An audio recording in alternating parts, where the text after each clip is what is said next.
Good evening, all. Welcome to the webinar series of Sawafare.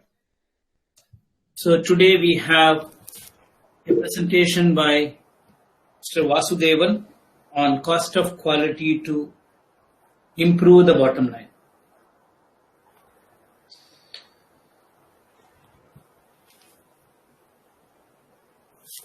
So this will be the same format like what we had earlier. We'll be having about 45 minutes of presentation followed by Q&A. And the Q&A, you can keep posting your questions in the chat box. We'll coordinate it and then present it to the speaker so that it becomes easier for him to answer it in the end.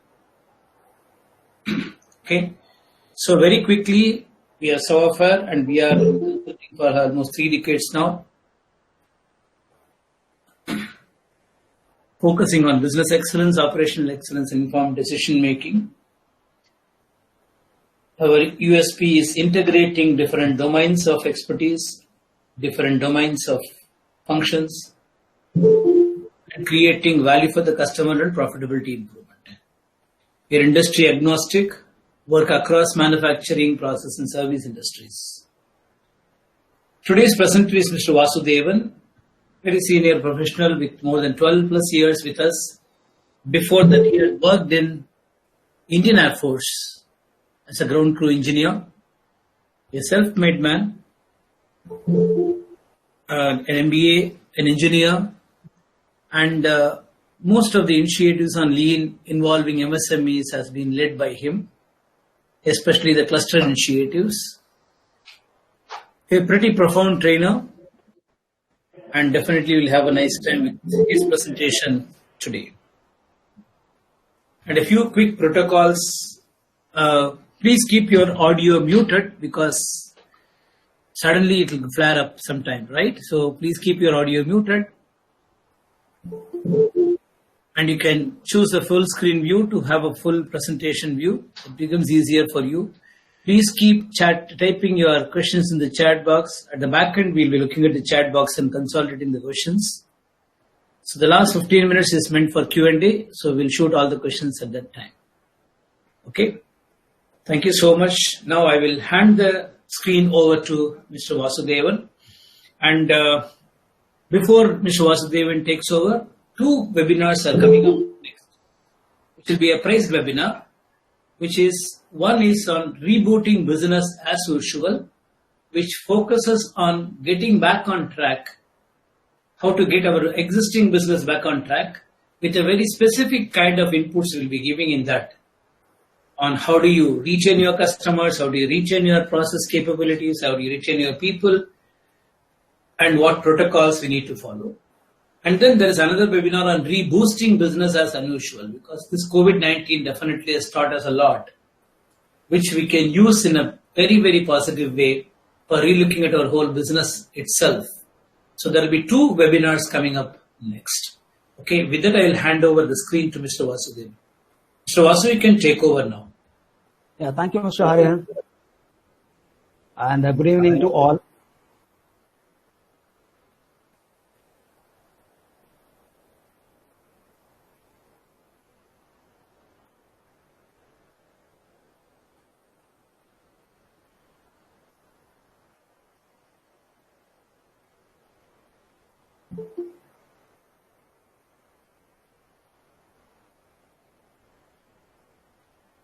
Give me a moment, I'll just share my screen.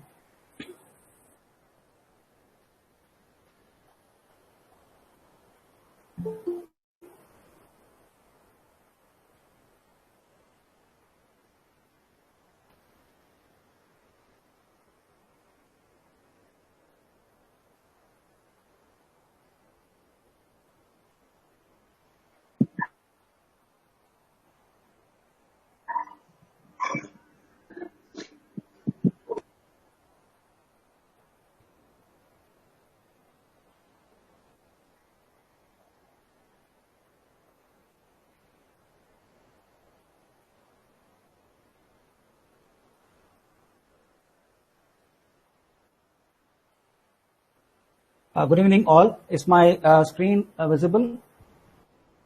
Just say yes in your chat box. Yes, Mr. Okay, and I'm audible as well. Yes, yes. Yeah. Thank you. Thank you for the Go on. confirmation. So today what we're going to see is about a very old concept called cost of quality. But though it is a very old concept, it has originated somewhere in the 1950s, and till about 1980s, it has evolved over a period of time in the over 3 decades. But why are we discussing what should be the thing like cost of quality should assume that significance? Because it's a very old concept. But looking at it, whatever that we do in our business, whatever the action that we carry out, there is always a financial reaction, just like our physics or Newton's law of third of motion, we call it as a Newton's third law of business. In a sense, whatever decisions that we take in the investment or procurement or initiatives or kaizens or whatever that we do, all comes with the resource consumption, and there comes your financial reaction. In order to control this, and more relevance is also there in the current environment of the information management capabilities. In the sense, we have SAP now, we have all these MIS systems, Excel and other things, everything that we have at our disposal right now, which was not there early in the 50s or 60s. But right now it can take that relevance, or it is taking that relevance in the current environment of information management capabilities. So the agenda is going to be linking quality to improvement to profits, cost of quality and terminologies, understanding cause and effect in cost of quality, and establishing cost of quality baseline. In linking quality improvement to profits, what we are going to see is a brief history as to how cost of quality has evolved over a period of time. Some quotations from the proponents, and how do we link quality improvements to profits. In cost of quality and terminologies, what is exactly the model, how the model works, and what are the associated terminologies is what we're going to see there. And how the cause and effect factors can be related to cost of quality and how it can be understood in the better way. And finally, how do we start this? How do we initiate or establish a cost of quality assignment in our company? That's what we are going to see today. Moving on to the first one. Linking quality improvements to profit has got again 3 parts. As I mentioned earlier, we are going to go into the history of the quality costs and the evolution of quality and linking quality to bottom line. Now, when we talk about background of the quality cost, Joseph Juran was the first person in the year 1951 who was first discussed a concept called cost of quality, and he has introduced this particular analysis in the first QC handbook. And followed by, after 5 years later, Armand Feigenbaum, who explained 4 cost categories. He explained this cost of quality and divided the whole thing into 4 costs in his Harvard Business Review, volume 34. And Mr. Masser, in the year 1955, he wrote about an article in Quality Manager and Quality Cost, where he explained the role of the quality manager and the associated quality cost. And Harold Freeman, in the year 1960, again wrote an article, How to Put Quality Costs to Use. Now, apart from this, in the year 1961, American Society for Quality has established Quality Cost Committee in the year 1961 for the first time. And in 1979, Phil Crosby, who wrote a book called Quality is Free, which has actually popularized the cost of quality concept. And in the current revisions in ISO 9000, Quality Standards 9000, and AS 9100 have all their revisions incorporated as of now, and they use the cost of quality in their quality improvement. Now, if you notice one thing in the whole thing, what the proponents have everywhere mentioned is about cost of quality. Quality is always talked about in terms of percentages, in terms of variability, in terms of ppms, parts per million. However, this particular concept views everything in the perspective of cost. You attach cost number to quality, which is very different. See, for example, when we say we have incurred a rejection of 2%, or we have incurred a rejection of 5,000 ppm, yes, it means definitely something to us. But at the same time, along with that, if you are able to attach a cost number, for example, 5,000 ppm means 1 lakh loss to me, or 2% rejection means 5 lakhs lost to me, that makes even more perceptible difference to the concept or the model that we are going to discuss. And this is what cost of quality is all about. Just to give you a brief introduction, which we'll be discussing later in the thing, cost of categories, as mentioned earlier, comes in 4 cost categories. The first one is prevention. The second one is appraisal. Third one will be internal failure, and fourth one will be external failure. This we will be discussing it in detail later, but just for your understanding, because certain things are going to be depending on this particular thing in the subsequent slides. The external failure and internal failure is combinedly called as failure. Now, sum of costs of prevention and appraisal comes under cost of conformance, and the sum of costs comes under external failure and internal failure will be together known as cost of non-conformance. Now, before we start this discussion, cost of conformance is a sum of, again, prevention and appraisal, whereas cost of non-conformance will be also known as CONC or COPQ, cost of poor quality, and price of non-conformance, PONC. In fact, all these three terminologies, PONC, COPQ, or CONC, are one and the same, talks about the non-conformance part of it. So we all know Edward Deming, who once said the cost of non-conformance and the resulting loss of goodwill is so high that measuring is not necessary. I mean, this is amply clear. Like, if it is so high, there is no meaning in looking at it or measuring at it. Instead, we should be attacking it. That's a point that he's trying to say. And of course, Joseph Juran has said, as defect prevention increases. Here, when he says defect prevention increases here, means he is talking about the cost of conformance part. Thereby, the cost of scrap and rework, which is in the non-conformance part, can decrease faster. Need to know where to look.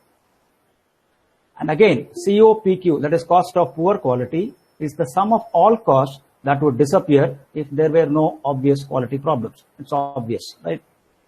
And the third thing, in most of the companies, the cost of poor quality runs at about 20 to 30% of the sales.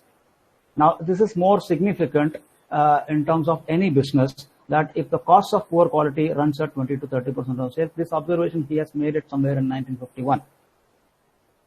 Phil Crosby again has said you can spend easily 15 to 30% of your sales dollars on price of non-conformance. Again, PONC and COPQ are one and the same. Only thing, they are conveying whatever that they have to.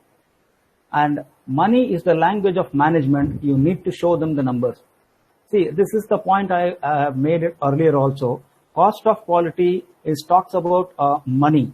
Money is the language of the management. I mean, rather than looking quality, apart from percentages and PPMs, money is the one thing which makes meaningful in terms of any business, and for more appropriate for any management. So that we need to show that numbers. Some of the significant statistics that over the observations have been made over some certain assignments.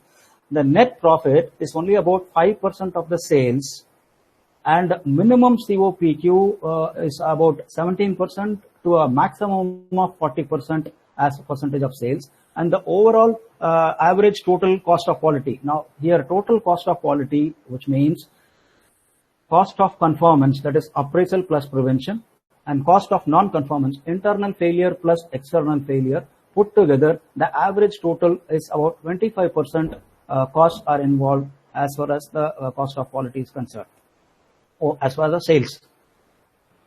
So now we'll show you certain 3 examples, various industries, okay, which will talk about how this percentages varies over various scenarios. Now, the first company is from a heavy engineering whose annual sales is about 2,200 crores. In that, COQ, that is total cost of quality, includes COC as well as CONC. It's about 429 crores, which is nothing but 20% of the sales. And the net profit was found to be 32 crores. What we want to highlight here is, if you see this 54% and 22%, this 54 is of external failure and 22% is of internal failure. Put together, 76% forms total part of this 429 crores. Now, the profit, which is 32%, as to the sales, if you see, it will roughly work out to 1.5%, where the appraisal part, which is shown in blue here, is about 90% of the total cost of quality, 90% of the cost of conformance part. That is, prevention assumes only 10%, and your appraisal assumes about 90%. The second scenario is from a construction engineering, where the annual sales is about 1,300 crores.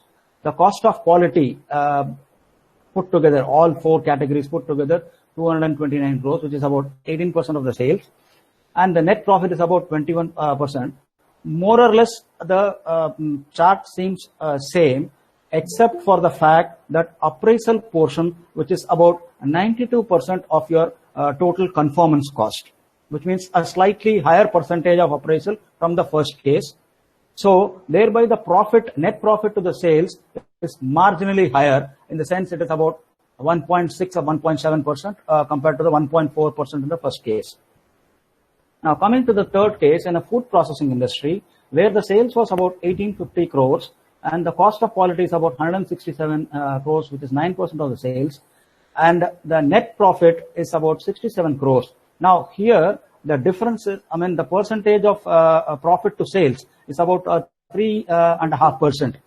The noticeable thing is the prevention portion in this particular pie is higher, in the sense it is about 55% of the total conformance cost, and the 45% is appraisal cost. What it shows to us is, as the prevention increases as part of cost of conformance, the cost of non-conformance literally comes down, and it presents a better pie than the first two cases. This is an observation that we have made through our assignments, various assignments.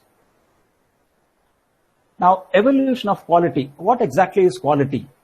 According to Joseph Duran, quality is fitness for use. Now, fitness for use, where he talks about the functional aspect of it. Phil Crosby says quality is conformance to requirements. That means whatever specifications, parameters, or design features that has to meet. So if it meets, then it is called conformance to requirements, is what Phil Crosby says. Again, Edward Deming says inspection with the aim of finding the bad ones and throwing them out is too late, ineffective, and costly. Quality comes not from the inspection, but from the improvement of the process, which he has advocated through his PDCA methodology.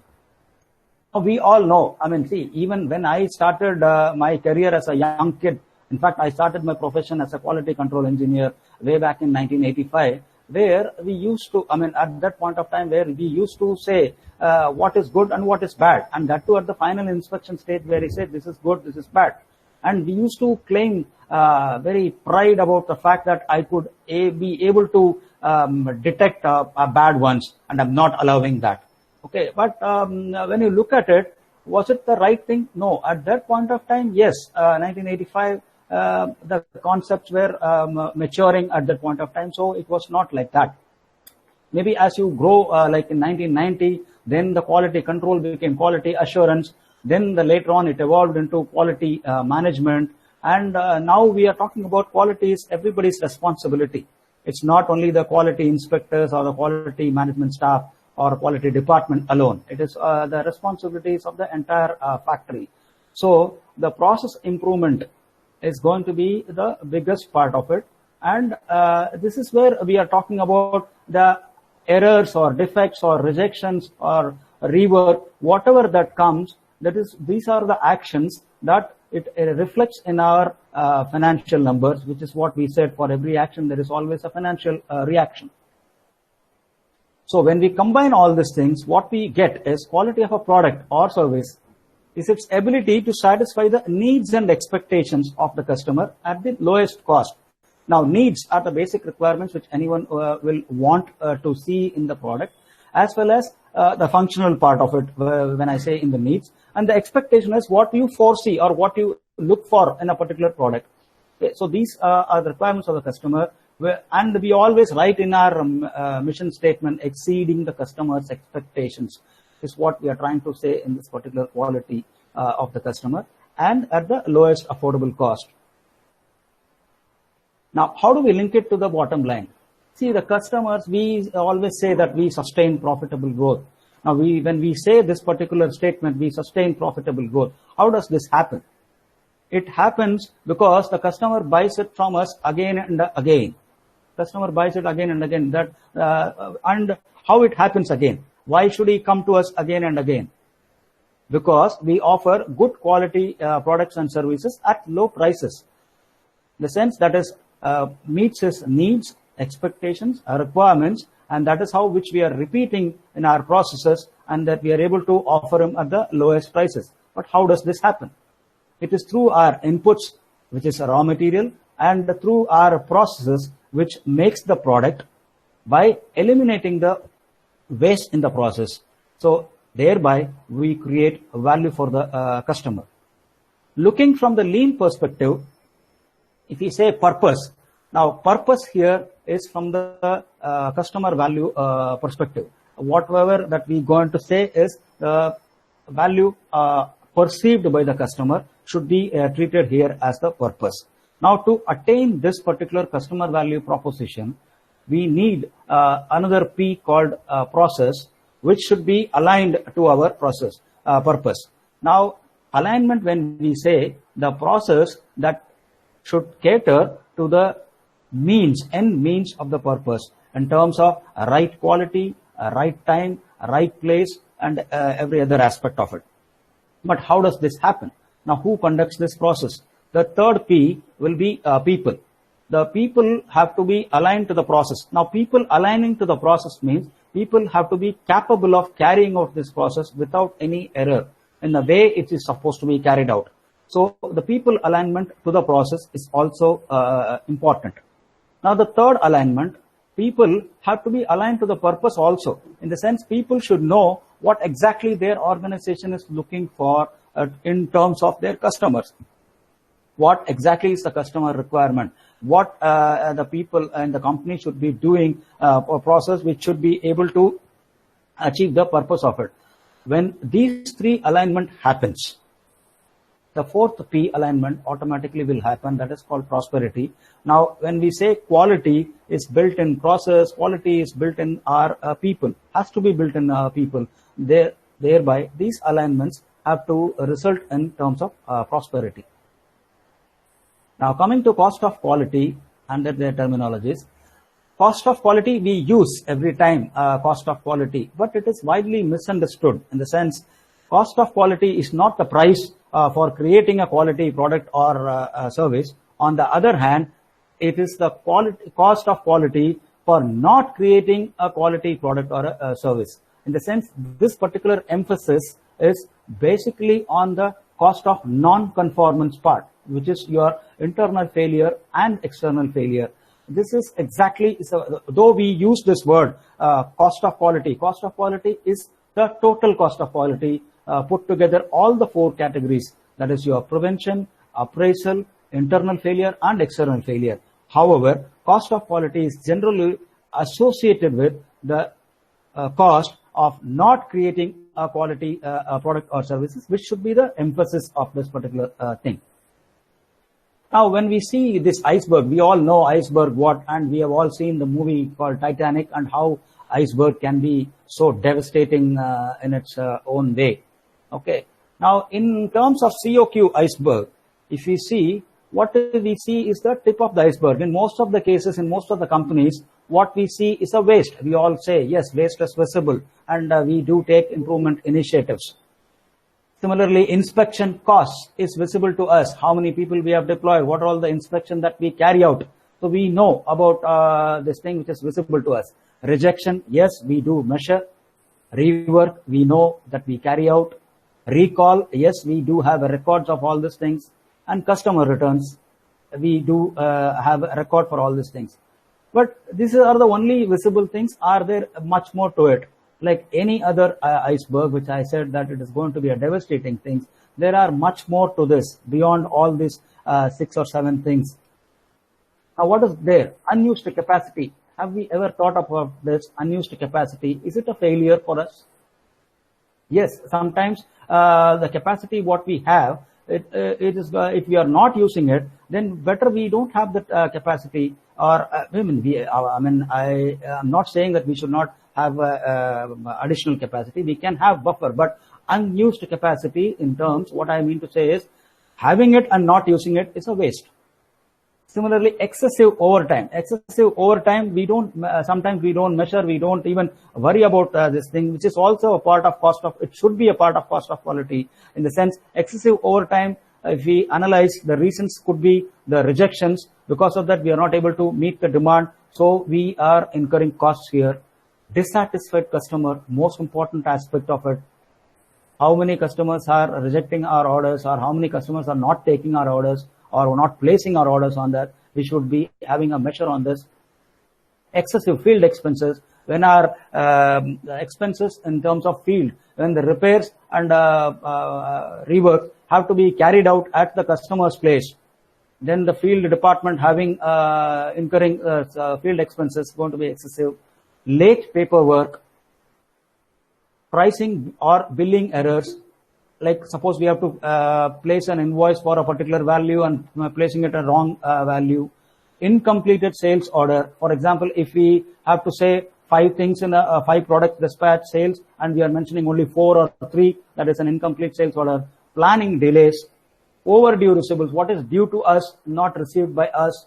Excessive inventory, which means that we are carrying some carrying cost on the inventory. Premium freight cost, this will happen if we don't meet our customer demand on time, then we are paying at a premium by sending it through air or other means, faster means. Expediting cost means, for example, if again to meet the order in a particular time, we instead of 2 people, if we deploy 4 or 5 people and expedite that particular thing, the cost associated with that. And development cost of a failed product, in the sense during R&D itself, whatever the time that have been spent, let us say development period of 2 months or 3 months, and ultimately the project fails. So the product fails means the cost incurred over the period of 2 months for the entire R&D is some cost, which is also to be treated as a cost of quality. Now, how much we do is what we have seen as a tip of the iceberg. How much we don't do normally is at the base of the iceberg, which is too much. So what I am trying to say here is that we need to be considering all these aspects of thing and try to incorporate in the cost of quality. Now, cost of quality, as mentioned earlier, is the sum of all the costs incurred by a company in terms of preventing poor quality, or in terms of evaluating and ensuring the product requirements are being met, and any other cost as a result of poor quality that is being produced. Now, the first one talks about prevention. Second one talks about appraisal, that is evaluation and requirements are being met. The third one combinedly says about internal failure and external failure.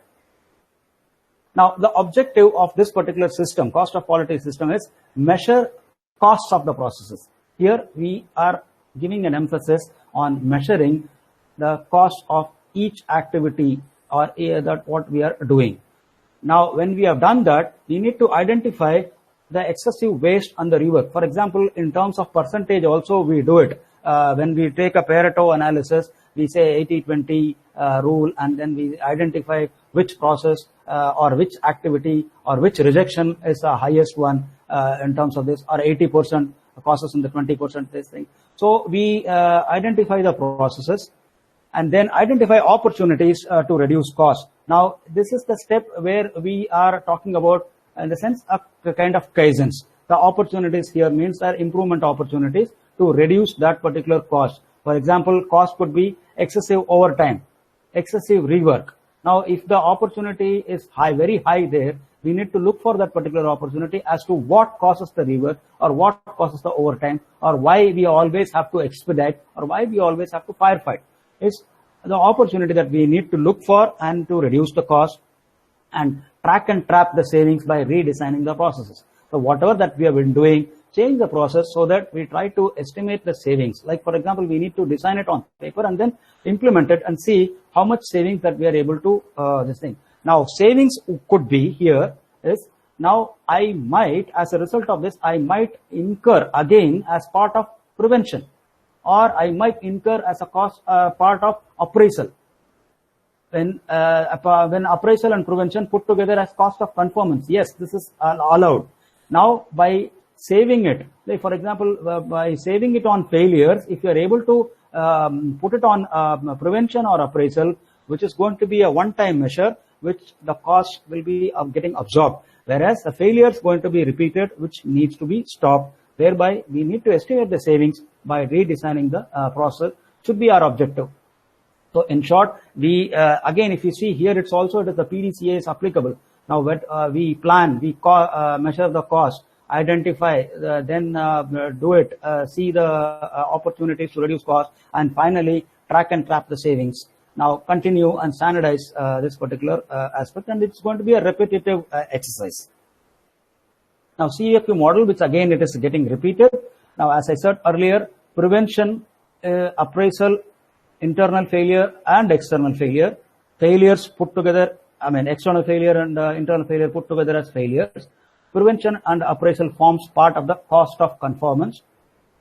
The other two failures forms part of cost of non-conformance. Cost of non-conformance is also known as cost of poor quality or price of non-conformance, because these three terminologies, as far as non-conformance is going to be repeated again and again. And all the four costs, cost of non-conformance and this thing put to be total as cost of quality cost. That is TCOQ. Sometimes it is referred as TCOQ, or simply put COQ. Now, the COQ model follows this cost for conformance, cost for non-conformance. Cost for conformance has the same two parts, prevention and appraisal.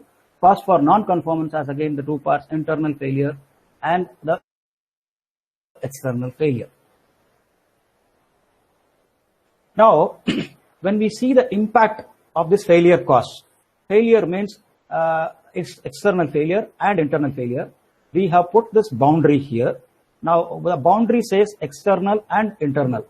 Now, external failure, any failure that happens beyond our premises, which means the product has already been sent to the customer and customer has detected a failure or a rejection, or the specification is not meeting the requirements.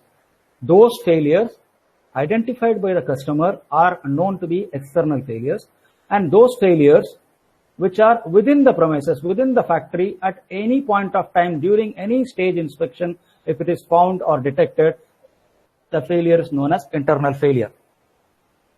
Now, if you place between the time space and the failure cost, the prevention cost assumes the lowest as part of cost of conformance. In the sense, prevention is always better than cure. Any machine, if we take care, doing preventive maintenance, then that machine will serve us for a longer time, instead of having a breakdown and the machine doesn't work for about 10 days, 2 days, 5 days, depending upon the spare requirements or anything. So the prevention cost will always be the lowest in terms of, so just don't look at the y-axis numbers. It is only just to give you a sense of proportion and the impact part of it. And similarly, suppose beyond that, beyond the prevention, if any point of detection is at the component stage, the impact of failure cost will be minimum. But if it is found at the sub-assembly stage, it will be higher than the component stage.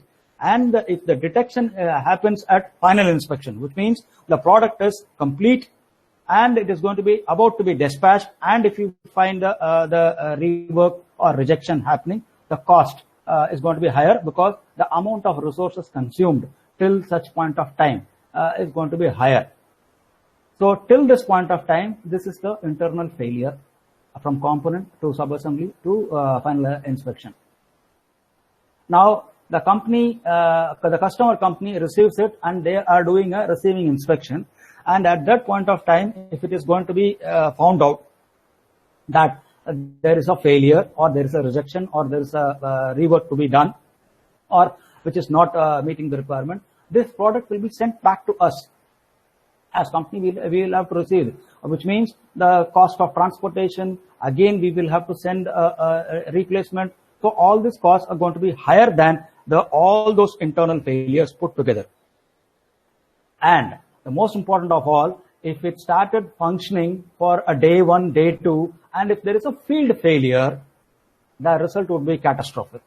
Consider a case where in a process engineering industry, if a particular valve has to be there and if it fails at that point of time functionally, then the plant has to come to a complete grinding halt.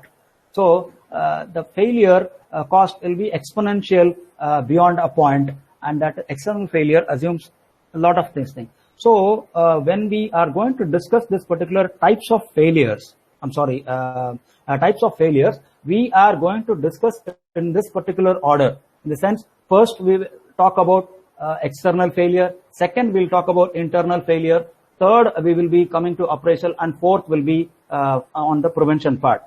The usual way Juran advocated is from prevention to external failure, whereas we are going to guide this presentation in the sense to lay emphasis on external failure first, and then the internal failure and operational and prevention. So just to show you, we are trying to show you an example of an income statement which has an income and expenses of a particular company for a month. It's only an example, doesn't have any sense. Now, this is how a statement looks like. What are the sales, what are the return, then cost of goods sold comes under for labor and materials, then the salary, services, all the expenses line items which comes and it's this thing. Now, when we summarize this particular thing, what we are trying to do is, how do we deploy this particular model and how do we take some examples for classifying these costs, which we are going to see later. Now, when we come, as I said earlier, external failure is going to be the first. Normally, in any books or this thing, the presentation will be talking about always from prevention to external failure. Here, we are going to come from reverse because the impact of external failure is highest in any case. So, external failure, as we mentioned earlier, the cost incurred by the company resulting when customer finds a failure. Now, the point of detection is at the customer premises when he receives it or when the field failure happens. Now, examples of these costs, whatever the example that we are saying, warranty is a cost inbuilt in our product to account for this external failure. We have a customer complaint department, customer call center, customer services. Now, this particular department cost will come under external failure. Any failure will be reported to the customer complaint. So, it is as simple as that customer complaint has to be under the external failure category. Replacement of the product. So, whatever product, the cost for replacing the product. Recalls, shipping cost, that is the transportation cost. Analysis of warranty data, which means our quality control team or our field service team will be spending some time on analyzing what went wrong. So, whether the warranty should be less, more, or what should be the cost. So, we will be deciding all these things, which again, the cost that needs to be accounted under external failure. Customer follow-up. Again, we will be writing mails, we'll be ringing them up, or our field service guy will be visiting, or from our plant to their site. So, all these things, customer follow-up in terms of transportation, in terms of travel, food, everything will come under customer follow-up. And the cost of field service departments. Cost of field service department means every customer site has, let us say that we have provided our services as a field service department. The cost will come under this particular category, which will be treated as external failure. And finally, the most important of all is the customer attrition will be treated as external failure.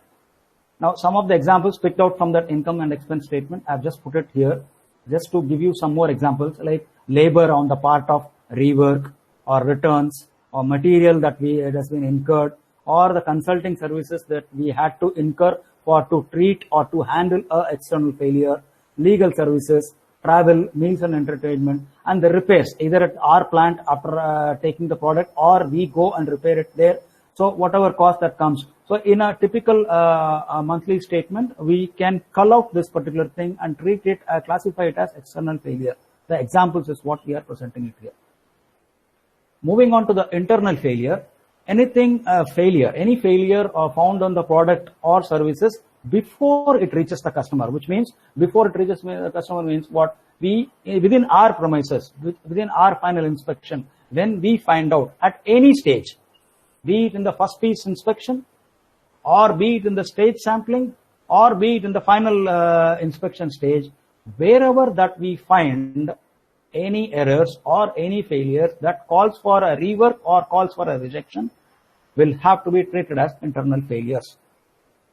Now the example is scrap. The first thing is scrap is a yield. Actually, when we say in a blanking, in a sheet, we use a process called nesting. Now nesting is a thing like when we have to use a sheet metal, we take out a particular shape in a round shape which we use to blank, then we blank it in a zigzag way so that we leave the minimum scrap and extract the maximum blanked material from there, which is a process called nesting, which optimizes the elimination or minimizes the scrap. Similarly, if ideally speaking in any world, what we want is, if you put 1 kg, we take out 1 kg, we'll be happy about it. But when we are saying scrap is a failure, how do we minimize the scrap is what we need to see. We might or might not be able to eliminate the scrap. But scrap cost will be treated as internal failure. Rework, as everyone knows, extra inventory should also be treated as an internal failure. Why should I be holding inventory, additional inventory? It's a cost to the company in the sense it will the carrying charges, and in case if we have a rented warehouse where we will be putting it, so we'll have to be paying rent for this inventory, and we will have to be maintaining this inventory till the time that we send it, or till the time we use it for manufacturing it, if it is a raw material. And sometimes the shelf life assumes importance in certain things. So additional inventory, and if you are not able to use it on time, it may get expired as well, and it comes part of the internal failure cost. Repair stations. Many companies have proudly claimed that they have a separate repair stations, and they incur costs on that, which ideally speaking should not be there. Redesigning. Sometimes if the product calls for a redesign, again the time spent on designing that particular product to be treated as an internal failure. Salvage of the product. Corrective action reports. We prepare so many reports, CAPA reports, and then root cause analysis reports, quality team meetings, so many things which happens. The person's cost, the team's cost, who's going to be involved to address a particular internal failure will have to be accounted under the corrective action reports. The costs have to be accounted under internal failure. Then finally, overtime due to non-conforming product or service. We need to see how much overtime that we are spending for non-conforming a product. Means suppose if I have to make 100, only when I make 120, then I will be able to take 100 for right dispatch, which means my yield is a problem. Our material cost is also going to be there, and we spend more time in producing this. So all these things are to be treated as internal failures, and the examples are given here just to give you how things are picked up, like failure analysis or engineering material that is involved in rework or labor part of it. Appraisal is a method. It's a very act of verifying. It's an act of checking or evaluating, which means the first piece inspection, then the stage inspection. That means for at a frequent intervals, that a sampling plan, following the basic sampling plan, we checked everything. We also do the final inspection. So we keep doing this. Even our ISO 9000 certification is also a kind of a thing. Like, for example, we say that we are going to give a quality product as per this particular certification. So certification cost also comes under appraisal. So as I said, receiving or incoming inspection, internal product audit, inspection activities, inventory counts. That means every month we check how much inventory is there, how much is left out, what is available. So we count and we match the physical as well as the system inventory, which is an appraisal part. Quality administration salaries. Now, quality administration salaries specifically involved in verifying, checking, evaluating a particular product or a services will have to be treated in appraisal. Again, this quality administration salaries will come in prevention also. The purpose there, the same team, if they have been doing some Kaizen to prevent something or doing some training as a part of knowledge awareness, will have to be taken into prevention cost, which will come a little later in the next slide. Supplier evaluation and audit reports. So the inspector wages, in-process inspection, all the salary part, the floor space. Suppose if it is a rented factory and the QC floor space will be treated as part of appraisal cost. And as I said, regulatory approval, anything that you get a certification showing that IS 9000, 9001 or any other standards that you need to display for which this thing, and your pollution free certificates, all these forms part of your appraisal thing, costs.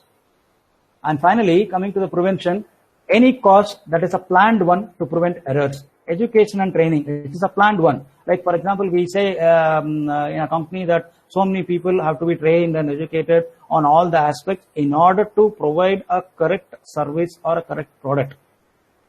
Continuous improvement efforts, this Kaizen comes part of the prevention. And quality administration staff, as I mentioned earlier, which will figure in both appraisal and prevention. In the sense, the means, the purpose for which we are putting this into use I'll be determining the cost, whether it should go in prevention or appraisal. The process control that we have established for a particular thing. For example, we say anything over and above, then our hand-on light comes on, or some mechanism. Like, for example, in a particular looms, what happens is there are threads like warp and weft thread, which will be like a mesh which will be forming up. If there is any thread cut happens in a power loom, immediately the machine will come to a stop, which means a process control is already there, which is a prevention measure in any machine.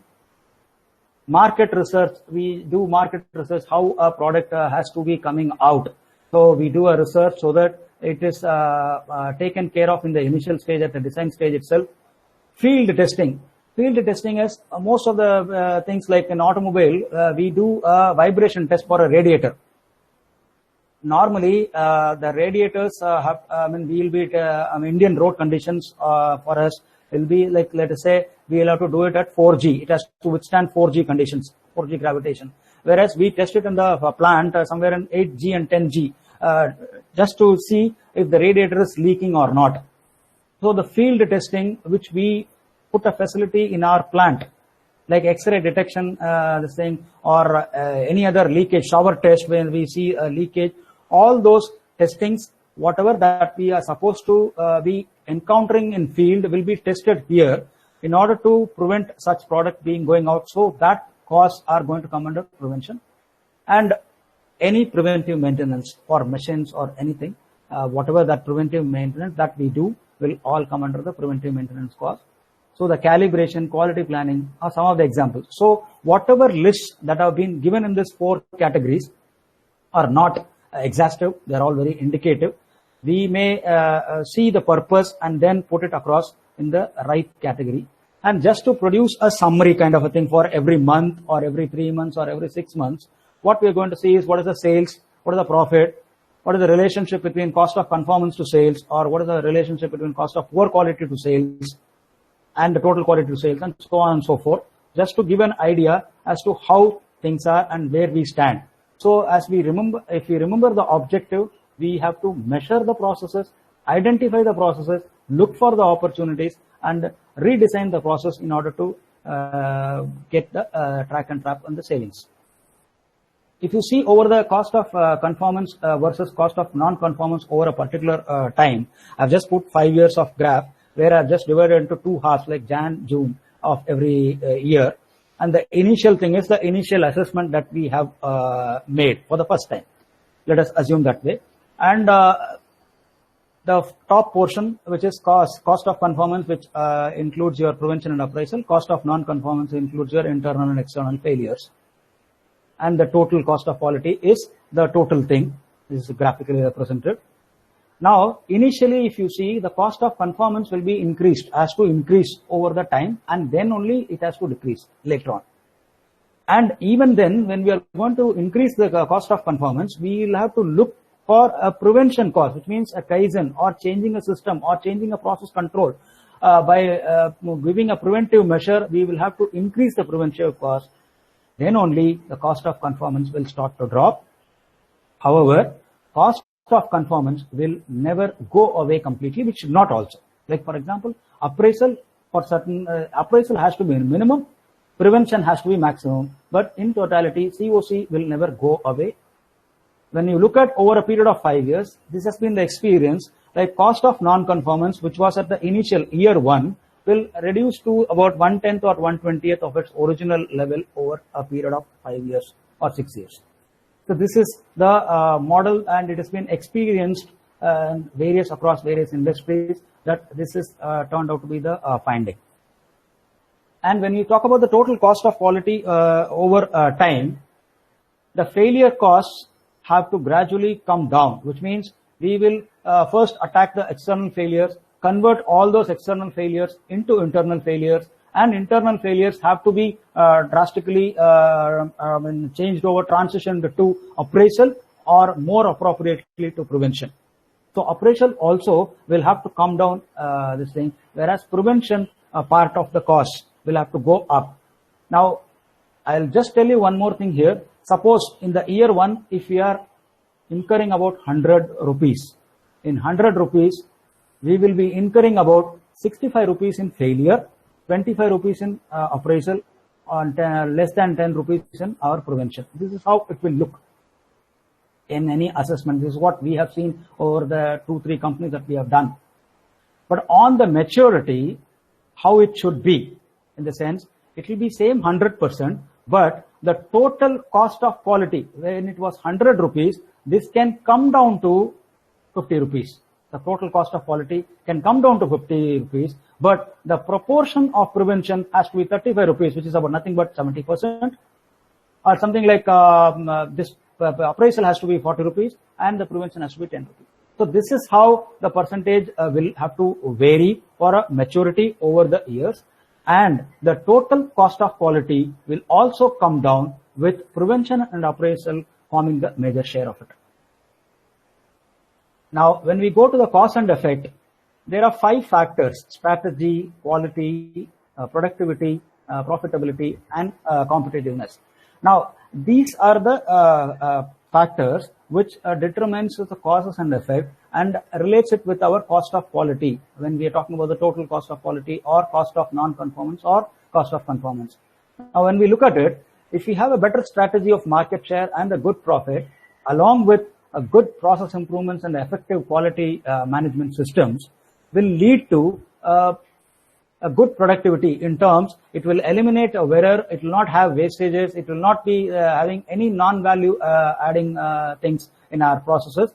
Thereby, we are able to give an on-time delivery at a low cost. That means it talks about profitability, and we are in the competitiveness, we are able to provide the customer satisfaction with an increased competitiveness. Looking at the other relationship, when we are talking about having a product with the right features and lower deficiencies. Now, when we say lower deficiencies, it is going to have a lower cycle time, lower warranty cost, and lower scrap or rework. And in terms of right features, when we talk about good price and a good market share, this will lead to higher revenue and lesser waste, which means lesser cycle time or lower warranty cost. That means there is no rework or no field failure, and we have a low scrap or a low rework or a low rejection record, which means our total cost on CONC has to come down. On the other hand, if we have right features, we will be able to generate higher revenue, and together with the customer loyalty, we will be able to establish the profitability part of it, which is how our cost of quality should help us in tracking and trapping the savings. Now, there are quick fix things, like, for example, quick fix in the sense, people normally, when we see this particular thing, cut budgets, which means fewer people to do the same kind of work, and in the process involving more errors and rework, and thereby again the costs increase and a poor quality. So this is like a kind of a whirlpool. It's a death spiral, basically. On the other hand, the long-term COQ talks about invested in a quality improvement. It means teams to improve the processes as well as the productivity, whereby we will have a fewer defects and rework in the process, and they ultimately will result in decreasing in total cost, and finally the improved quality and profitability. The way we should be looking at this thing is, however, having said that, getting a right estimate, the model has to be used in the real sense. How to measure the costs of quality, how to identify appraisal, prevention, internal failure and external failure, how to address the failures part, especially the internal failure and external failure. The idea should be this. So I'm just saying this, there are two ways of approaching things. Whichever way that suits us initially for the start has to be taken in that sense. Finally, coming to the establishing COQ baseline, wherein we are going to talk about how are we going to approach this particular model, how to implement this. There are two approaches, and we'll discuss about the advantages and disadvantages of both the approaches here, and how do we start a COQ program. So when we talk about two approaches, the two approaches are going to be ad hoc informal system, which we call it as a reboot. Like, for example, if we don't have any system, we have to just start it. So it is going to be an ad hoc informal system. It's going to be a short-term thing, and it will give a good estimate of cost of poor quality and cost of quality, wherein we will have a CFT for a time period of 2 weeks to 2 months. Thereby, we review all the quality defects and reworks which have happened in the past, let us say for about 6 months or a year time of period. Take out all the list of defects and reworks, and then we assess the extent of failures, whatever the amount of rejection, and attach cost numbers to that, so that we will be able to generate a report of cost of quality and cost of poor quality specific to a time period, which means it is for the last 6 months or for the last 3 months or for the year. Whatever time period that is under the consideration, it will give a report of that. It is going to be a short-term this thing. On the other hand, formal COQ system, which features has to be incorporated in terms of MIS. Everything will be like a regular thing. It's a long-term exercise. This is also going to be a CFT with finance department more specifically into it, because they are the people who are going to capture this information, and it requires training to all involved, in the sense all the people from operations, finance, and whatever the departments, the maintenance, everyone, because now we are talking about preventive maintenance. Someone has to record the preventive maintenance cost. Someone has to record their timesheets as to how much meetings have happened, how many meetings on what subject it has happened, whether it is for appraisal part of it, for introducing a new checking, or it is a prevention part of it. So such things have, it depends upon the purpose that we are having this meeting. So it will have to be recorded in that particular fashion, so that you will have to take out the cost of the person or the team that is involved in this particular thing, and then the investments, the procurements, the material, whatever that goes along with that. So all those things have to be captured. So people require training for all these things. And as I said, it is going to be an ongoing data collection on a day-to-day basis at every second, which will have to be incorporated in your MIS as part of routine. It has to be a day. So which means even if I have to take a cost of quality for a period of 10 days or a period of week or every day, it will be possible in this particular thing, which will be possible in the formal COQ system. However, both approaches has its own advantages and disadvantages. When we talk about advantages of ad hoc system, we have quantification in 4 weeks. In the sense, whatever that data that we have to cull out for the last 6 months or 1 year, we make an analysis and we come out with a conclusion saying in terms of 2 weeks, 4 weeks, whatever that be. So we can have a quantification in shortest possible time. And obviously, since it is worked out in shortest possible time, it is less costlier than the formal system. The disadvantages are it underestimates the cost of quality. I mean, in the purest sense, now whether we have got the right numbers or got the right estimates, and thereby it also deprives the management's attention. Suppose if the numbers are very small, people will not even mind to see, I mean, there is not much spending time on this particular thing. So there are chances in terms of this. However, in terms of formal cost of quality system, the data, whatever that we are going to get is going to be very, very accurate. You know what is the failure, what was the RCA, root cause analysis for that, and what are the problem solving becomes very much easier, because entire data is being put it in the MIS there. And however, the disadvantages are it is slower to get a first report. Like for example, you will have to put a system in place, people have to be trained, people have to be entering this, and then we will have to analyze, and then getting the first report, it will take some time, and meanwhile it also adds infrastructure cost as well. But having said this, these, though they are having advantages or disadvantages, what is more important in a cost of quality is, see, it attaches a financial number. Whether it is a ad hoc system or a formal COQ system, what we need to see is how much we are able to capture, what are all the understanding that we have, what is the sense of proportion that we have, and what is the sense of direction that we need to look at it. So it's what we should get a fair idea of it and go about whichever system that suits us. Ultimately, along with the percentages, along with the PPMs, if we are able to discuss the cost of quality in the real sense with the financial numbers, that will give a lot of more emphasis on the particular thing. Now, how do we start this particular program? The most important thing in this assignment, COQ assignment, is going to be the blessings from the senior management.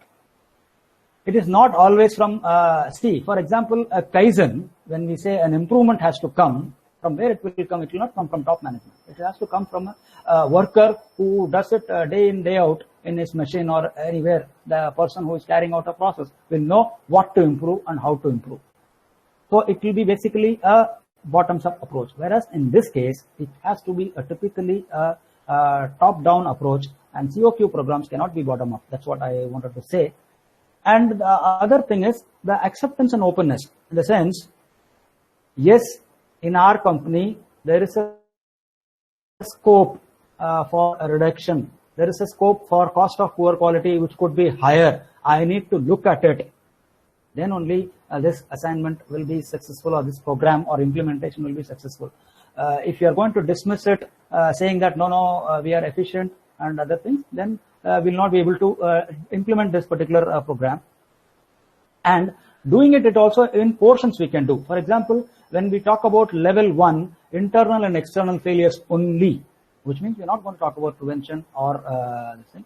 We first get this expertise by whichever method that you want to follow. Level 1 means we will focus only on internal and external failures, which means it is the data availability for getting this particular external failures and internal failures is much more easier. To tell you an example, in fact, in one of our assignment where we have done a level 1 only, and it was more successful in the sense they could come out with the data for 1 year on specifically on internal and external failures, and they had the data. Now, level 2 talks about appraisal cost, which means now we are talking about COMC in full and part of appraisal cost. That means this can be the system, and we can also have a wholesome system of having the level 3 as well, which means we have a choice.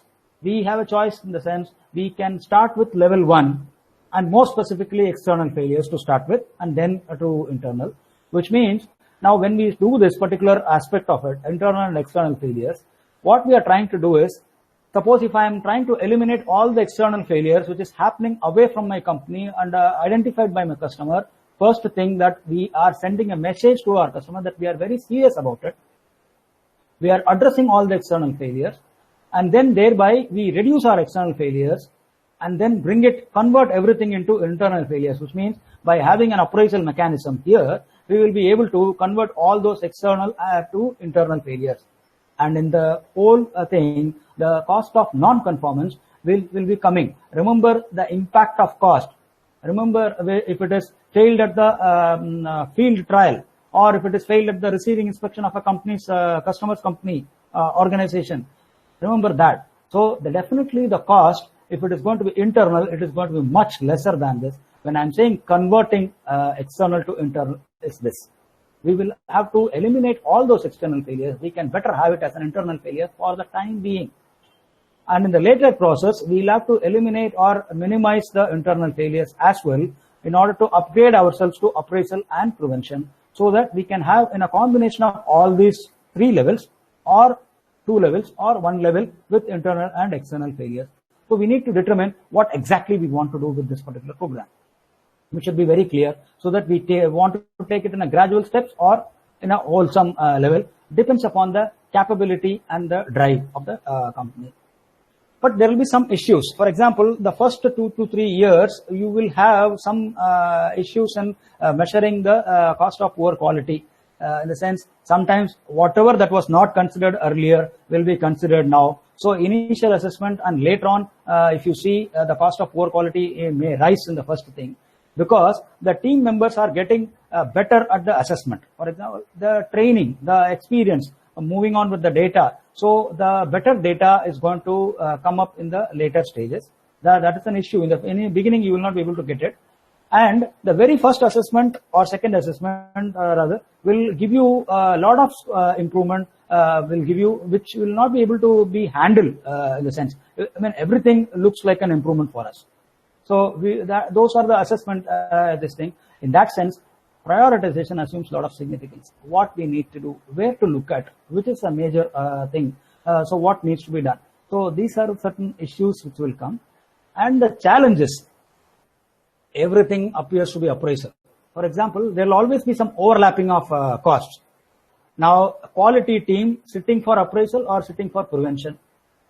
So in that sense, there will be overlap. Now, unless there is a record, everyone everything will come under appraisal. The categories of cost, like for example, whether it might appear as appraisal in some of the cases rather than an internal failure. So these overlapping of costs, whenever it comes or whenever there is any doubt, the higher category has to be used. For example, higher category means in external failures, this overlapping won't come. Predominantly in internal failure and in your appraisal, there can be some issues, or similarly, there can be an overlapping between appraisal and prevention. In this, the means, the purpose, the end means determines the category that it has to go. If still there is a doubt, put it in the higher category. Higher category in terms of this thing is, when you consider internal failure and appraisal, internal failure is the highest category because of the impact. And similarly, when you compare prevention and appraisal, appraisal becomes the highest category. So logically, you will book the cost in this. Now, the logic behind booking in a higher category is this. So that if we are booking it in a higher category, as I said earlier, we need to convert all the external failures into internal failures. All the internal failures have to be converted into costs of appraisal. All the costs of appraisal finally should turn to cost of prevention. So in the order of preference, we will book it at the higher cost so that it doesn't miss our attention. Accuracy and approximation, this challenge will always be there, but please do go ahead to get the right sense of proportion and direction. Need not bother about what should be done in the first assessment itself. And whatever costs, for example, I told you in Iceberg that most of the companies do not consider expediting costs or premium freight costs or inventory costs as costs related to COQ.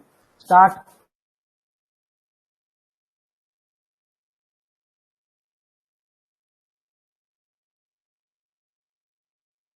looking at that particular thing also. So finally, COPQ, reiterate because this was shown earlier also, we will not have COPQ at all if there are no problems. So let us look at this way.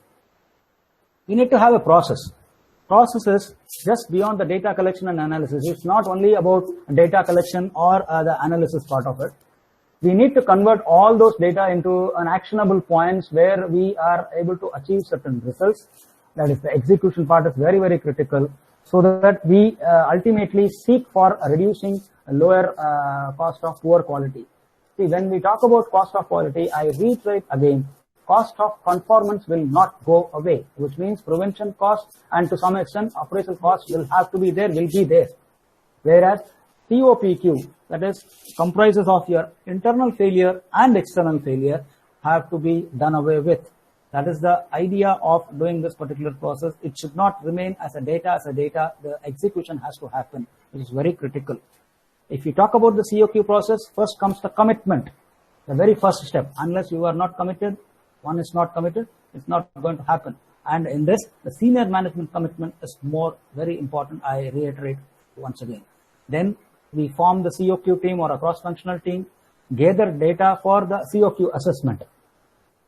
Fourth, we do normally Pareto analysis. We see where the majority is. We determine the cost drivers. Cost drivers here is how many people were involved, whether it should be lesser or more, how many hours were used, whether rejection hours, how many we have had in the last. So these are going to drive this cost. More the overtime hours for non-conformance, more the cost is going to be. So we need to see what are the drivers are. We need to have process improvement teams as to how to implement this particular initiative that have been identified. Monitor and measure. Again, see, wherever we go, suppose if you see all this 1 to 7 steps, we will always be seeing PDCA invariably again and again. We'll have to plan certain things, do certain things, check it whether we are able to achieve the things and act upon it or standardize upon it. So that subsequent thing is, it's going to be an SDCA, that is standardize, do, check, act. Once the plan, do, check, act is formalized for more than 2 cycles or 3 cycles, then it is going to be an SDCA. And again, it goes to step back 3. That means gather data, it's going to be a repetition. So that means this is all encompassed beautifully in terms of PDCA only. But what is obviously missing is step 4 to step 8 is typically missing in every organization. We all do gather data, tons and tons of data. We talk about meetings and other things. Commitment is there, but beyond the point, it is not going and it is not giving really the benefit it should be giving it. So finally, some of the points to ponder about this particular thing. Cost of poor quality is very big. Usually it's about 15 to 20%. As I said, in some of the cases, we have seen 40% as well of the sales. The COPQ is 3 to 5 times of our profits. 5 times of the profits, net profit we are talking about here. So the cost of poor quality, which means your internal failure and external failure put together, can be about 5 times or can be about even 10 times as well. Understanding the poor quality drivers is the key. In the sense, what exactly drives, whether it is inventory or whether it is rejection, whether it is a field failure. So these drivers tell us very clearly what is the right project that we need to work on. And most importantly, we need to capture all the white collar indirect COPQ costs. A wrong order, a wrongly dispatched order. It's a white collar cost in the sense wrongly invoiced, or all the inventory cost, which all comes under white collar cost, which is all indirect, but still we need to capture. Prevention and appraisal costs have mandatorily have to go up before the overall cost of quality can go down. Which is what I said. Initially, if the cost of quality is 100 rupees, it can go down to 50 rupees only when your prevention and appraisal portion of the cost goes up, thereby the CONC goes down. There are no exceptions, no shortcuts to this. I'll leave you with the picture with the caption on it. It says everything.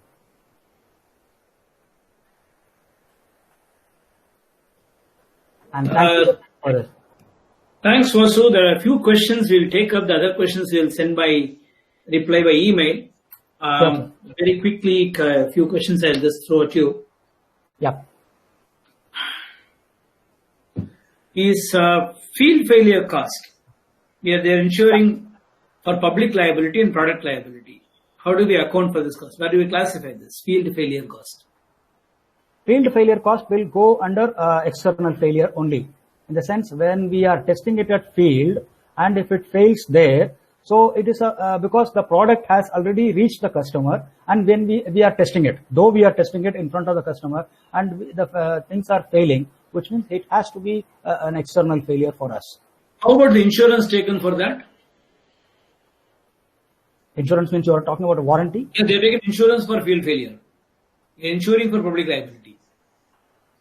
Sir, ensuring the, I mean, see, even insurance is a protection. It's kind of I mean, we are expecting this probability or possibility that it might fail, right? So in that sense, we are accounting for that failure. So we are putting that particular cost on that particular failure as insurance. So it can be external failure. Yeah, it has to be. Yeah. What you're telling is primarily that, see, ideally speaking, I should not take insurance at all. Yeah, no. Sir, see, there will be, always a conflict. Like, for example, when we talk about warranty also, is a warranty good or not? Good, bad, ugly, what it is? See, suppose a guy says, I don't have to have a warranty for 7 years. I will have a product which will have only 2 years warranty, which means the provider is having a confidence on his product, and that is how he is giving 2 years warranty. Whereas a guy, there will be a conflict or there will be a discussion, debate on this, like whether to go for a higher warranty or a lower warranty. Similar is the case. Okay, that warranty extends me another question. Okay. Some companies pass on the warranty claims to suppliers, and total warranty impact is not apparent in accounts. So typically when we pass on the warranty claims to the suppliers, no, the warranty cost comes, is passed on to the supplier. See, so that means you are talking about there is a OEM, and they are passing on to this to the suppliers. Okay. Yes. The point is, in this case, now we are talking about supplier-customer partnership. For example, OEM in this case is a customer to the supplier. So how do we improve that particular supplier so that, how do we account it or what do we pass is not immaterial. If we have to see as part of cost of quality, if it is a failure from my supplier also, it is a failure from me, though I'm literally passing it on to them. But how do we eliminate so that the overall supply supply chain is going to be lesser is what we need to see. So maybe yes, this warranty will be passed on, means so impact will not be there on the OEMs, but it has to be considered somewhere so that the actions are taken on that. Okay, we'll take one more last question, Vasu, because of paucity of time. Yeah. Shaker's question this is, what is the percentage of failure cost in given examples where COPC is 20%? Approximately. Percentage of failure cost in that? No. Percentage of failure cost is about, in the total cost of quality you're saying, right? Yeah. Where COPC is 20% approximately. Where total COQ is average 20% talked about. Yeah. Average, that's what. Total COQ will be about 25%. In that, your failure, external failure or internal failure, will be, like external failure, if it is more, that is more dangerous. External failure, which is more than about 60%. In the first assessment, what we have seen in one of the industry, where the external failures were very, very high, and it gave us a lot of scope, which was about, out of the 25% also, it was about 60% of the 25%. I think we will wind up the question and answer now because we have already overshot the presentation time. Sure. And thank you very much for all those participants who have participated. Okay, thanks for the questions. Some of the questions we didn't answer, you will get an answer by email. Okay, thank you so much for your presence here. And let us look forward to meet you in another webinar. Thanks, Vasu. Thank you all. Nice meeting to you all.